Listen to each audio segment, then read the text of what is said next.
কলিজার যুবক,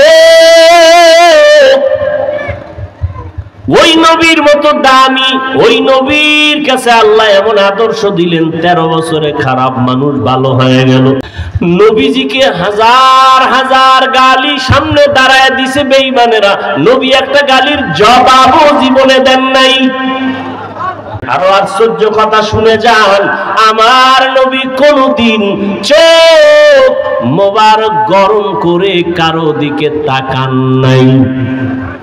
ওই নবীর আদর্শের ভিতরে আঙ্গুলের নখগুলো কেমনে কাটবা এই নিয়ম আসেনি? সত্য কথা বলো, মানো আর না মানো, আছে? ওই নবীর শ্রেষ্ঠ আদর্শের মধ্যে চুলগুলো কেমনে রাখবা কেমনে কাটবা সেই আদর্শ আসেনি। তুমি মদিনার উম্মত হইয়া বেঈমানের পা চাটা গোলাম হইয়া কেন নখগুলো কাটলা, চুলগুলো রাখলা? জবাব দাও। আমার কাছে না দিলেও পার পাইবা না, আল্লাহর আদালতে জবাব দিতে হবে, তখন কি করবা?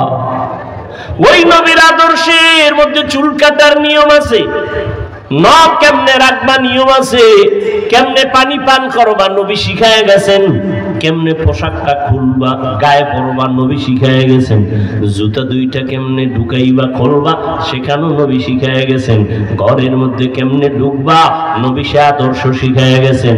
ও যুবক বাবারা, তাবলীগ ওয়ালারা এত বয়ান করে, পীর সাহেবরা বয়ান করে, আমরাও পায়ে ধরে ধরে এত কষ্ট করে বয়ান করি, এই যে কথা বলার মতো কষ্টের কাজ জমিনে আর একটাও নাই।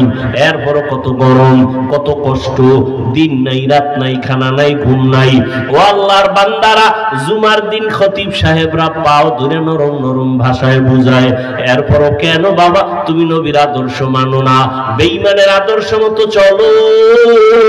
তোমার কাছে মনে হয় নবীর আদর্শ ভালো লাগে না, আর যাদের কাছে নবীর আদর্শ ভালো লাগবে না এরা কিয়ামতের দিন নবীর সুপারিশ পাইবা না।